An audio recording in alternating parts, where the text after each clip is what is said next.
Janet Jackson performs with Justin Timberlake during the halftime show at Super Bowl 38 in 2004.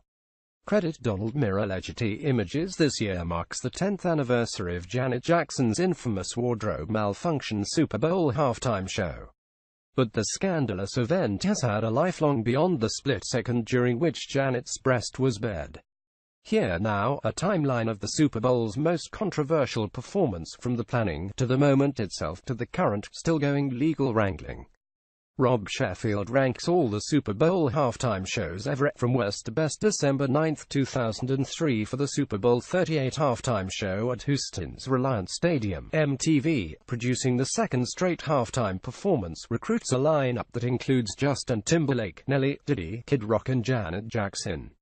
NFL Commissioner Paul Tagliabue says in a statement at the time, "We are pleased that a star like Janet Jackson will join the roster of entertainers who have made the Super Bowl halftime so special."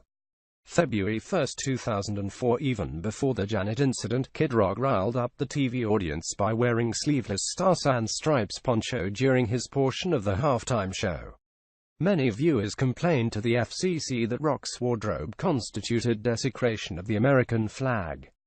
Sexually suggestive dance moves courtesy of fellow halftime performers Nelly and Diddy also helped put prude viewers on edge before the Nipple gate opened.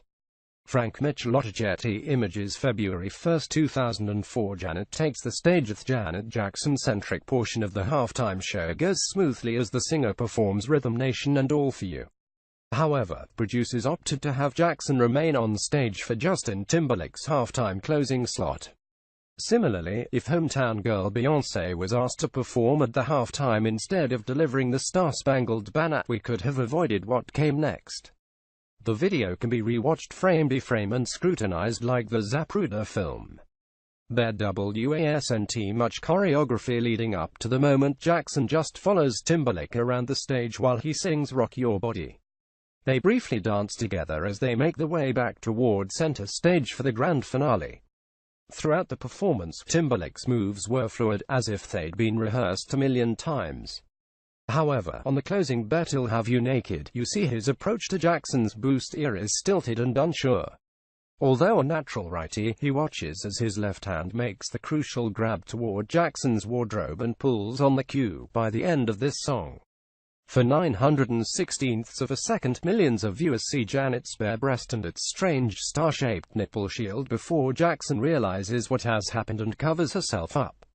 Timberlake, red lace in his left hand, looks appalled as producers cut away to a distant long shot and firework display. No one remembers the second half of the Super Bowl. Seriously, name one down that happened in the third quarter. The New England Patriots win. Tom Brady is named MVP. The spotlight goes rushing back toward Janet Jackson. Getty Images. February 1, 2004 After the game, the world waits for some kind of post-game response from Jackson, but the singer immediately flew out of Houston following her performance, and before the Super Bowl even ended, Jackson's spokesperson calls the reveal was a malfunction of the wardrobe. It was not intentional. Timberlake was supposed to pull away the bustier and leave the redless bra, which was visibly in Timberlake's hand following the pull. Jackson also admits that neither MTV nor CBS had any role or previous knowledge in the incident, saying Timberlake's ripping of the wardrobe was a late addition during the final rehearsal. February 8, 2004 Just days after the Super Bowl, it's reported that over 200,000 viewers had contacted the Federal Communications Commission (FCC) to complain about Jackson's performance. Court documents later revealed that over 540,000 people filed complaints with the FCC about the incident, although that number was inflated by conservative and watchdog groups mass calling the commission. FCC Chairman Michael Powell calls Jackson's nip slip a classless, crass, and deplorable stunt and promises to take further action. Later in February 2004, the NFL, upset that the Super Bowl was overshadowed by a halftime performance, respond immediately. "We were extremely disappointed by elements of the MTV-produced halftime show," NFL Executive Vice President Joe Brown said at the time. "They were totally inconsistent with assurances our office was given about the content of the show. It's unlikely that MTV will produce another Super Bowl halftime." CBS and MTV's parent company Viacom, angered that an unannounced addition to the Super Bowl performance has now cost them all future halftime shows, hits back at Jackson by essentially blacklisting her, keeping her music videos off the property's MTV, VH1, and radio stations under their umbrella. The blacklist spreads to include non-Viacom media entities as well. Every corner of television has an opinion about Nipplegate, but none do it as hilariously as David Letterman. The Late Show host relishes the opportunity to exacerbate his employer CBS red-faced moment, devoting a week's worth of opening monologues and top 10 lists to the infamous 9/116ths of a second. Janet, wearing a revealing red dress, finally visits Letterman's show on March 29, 2004. Despite telling him "I don't want to revisit the Super Bowl incident," Letterman asks a barrage of Nipplegate questions, as well as "How's Tito?" America Online spent somewhere in the $10 million range to sponsor the halftime performance, exclusively host video of the event online, and promote the dial-up service. Following the Janet outcry and the negative press that came with it, AOL was quick to ask the NFL for a refund. While AOL was the sponsor of the Super Bowl halftime show, we did not produce it, an AOL spokesman said at the time. Like the NFL, we were surprised and disappointed with certain elements of the show, and in deference to our membership and the fans, AOL and AOL.com will not be presenting the halftime show online as originally planned. The NFL then argued that CBS or MTV should reimburse AOL. Meanwhile, McDonald's, despite finding the halftime show inappropriate, decided to stick with Timberlake as the celebrity endorser.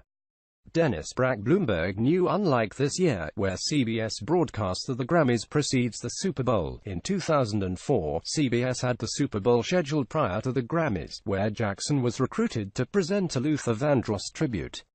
However, following the Super Bowl and the uproar, CBS rescinded their invitation to Jackson. Timberlake, however, was not only allowed to attend the ceremony, he actually won a pair of awards. He did use his acceptance speech to once again apologize for the unintentional incident. A young software programmer at PayPal named Jawed Kareem is unable to find any video of the Jackson Super Bowl performance online. Frustrated in his attempts to find footage, Kareem and some friends create a venue where people can easily upload and share video. Thanks to the scandal, YouTube is born in 2005. A year later, Google purchases the site for $1.65 billion. While Kareem worked on the code that became YouTube, the rest of America was looking for alternative methods to rewind and rewatch and reconcile what they just witnessed. As a result of Jackson's split-second slip, TiVo subscriptions jump exponentially, and the acronyms TVR and DVR become household terms. March 22, 2004, Damita Jo, Jackson's eighth album, arrives roughly 5 weeks after her Super Bowl performance. Thanks to the radio and music television blacklist, the LP underperforms compared to Janet's previous releases. However, and perhaps propelled by all the controversy, Damita Jo still sells enough first-week copies to debut at number 2 on the Billboard 200. Despite the backlash, the album eventually goes platinum several times over. April 10, 2004, 2 months after revealing herself to millions, Janet Jackson pulls double duty as host and musical guest on Saturday Night Live. During one skit, Jackson pokes fun at the Nipplegate scandal while impersonating then Secretary of State Condoleezza Rice. America finally seems ready to move on and forgive Jackson. The FCC, however, Dana Edelson, NBCU photo bank via Getty Images for the FCC, Nipplegate provided an opportunity to restore order and flex whatever power they had left. Faced with lax broadcast standards for cable TV and satellite radio, as well as the absolute lawlessness of the Internet, the FCC becomes hell-bent on preserving common decency in the family-friendly realm of network television. Thus, screws are tightened everywhere under the body's jurisdiction, tape delays are lengthened, and more frequent and sexually suggestive performances are replaced by less provocative selections. While the aftermath of Nipplegate starts to fade, the FCC will continue to carry its torch for the next half-decade. September 22, 2004, the FCC finally issues a $550,000 fine against CBS, the largest fine ever of its kind. Additionally, the FCC alleges that the incident was planned by Timberlake and Jackson, who acted independently and clandestinely. Viacom immediately contests the fine. November 24, 2004. 2 months later, Viacom agrees to pay around $3.5 million to the FCC to settle indecency fines from dozens of outstanding penalties, including radio stunts executed by shock jocks Howard Stern and Opie Anthony. In the settlement, Viacom also agrees to implement more delays in the live broadcasting. However, the $550,000 Nipplegate fine is not included in the $3.5 million that Viacom agrees to pay. Getty Images, February 6, 2005. The age of the edgy all-star pop halftime shows come to an end and the reign of classic rock takes over as producers go conservative, choosing Paul McCartney to perform at Super Bowl 39. The following years see a parade of established stars: the Rolling Stones, Prince, Tom Petty, the Heartbreakers, Bruce Springsteen, the E Street Band, and The Who. The Super Bowl finally goes contemporary again in 2011 with Black Eyed Peas. September 26, 2006. 2.5 years removed from Nipplegate, Jackson's next album 20YO debuts at number 2 on Billboard's Top 200 album chart in September 2006. Janet also embarks on her first tour since Nipplegate. August 8, 2006. The Guinness Book of World Records names Nipplegate the most searched item in Internet history. July 2008. The Third Circuit Court rules in favor of CBS, saying the FCC acted arbitrarily and capriciously by levying such a massive fine for what the Third Circuit Court deemed an accidental split-second of nudity. The FCC promised to appeal and take the case to the Supreme Court. September 2009. The Supreme Court opts not to hear case between CBS and the FCC, but they send it back to Third Circuit Court for re-examination. During this time, the FCC argues that the incident was preventative since CBS had tape delay available to them. However, CBS counters that the technology was still in its infancy and they were unable to utilize it in time. November 3, 2011. Because the Jackson incident was deemed fleeting indecency, Third Circuit Court again rules in favor of CBS and voids the fine. In July 2012, Supreme Court once again chooses not to hear FCC's appeal. February 5, 2012. Madonna, long a lightning rod for controversy, is recruited by the NFL to perform at the Super Bowl 46 halftime show. While the Material Girl is on her best behavior, her guest and frequent shit starter MIA promptly gives the middle finger to the millions watching at home. Christopher Polk, Getty Images, September 2013. It's revealed that MIA is battling a $1.5 million lawsuit filed by the NFL after she flipped America the bird. By comparison, CBS was only fined $550,000 by the FCC in a lawsuit that lasted 8 years. January 2014. A decade removed from Nipplegate, a former FCC chairman Michael Powell admits that the committee acted unfairly toward Janet Jackson following the incident.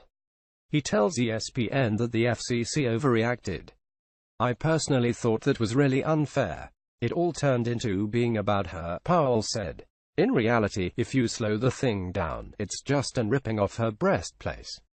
The comments are a complete turnaround from Powell's own words 10 years earlier, when he called Nipplegate a new low from primetime TV.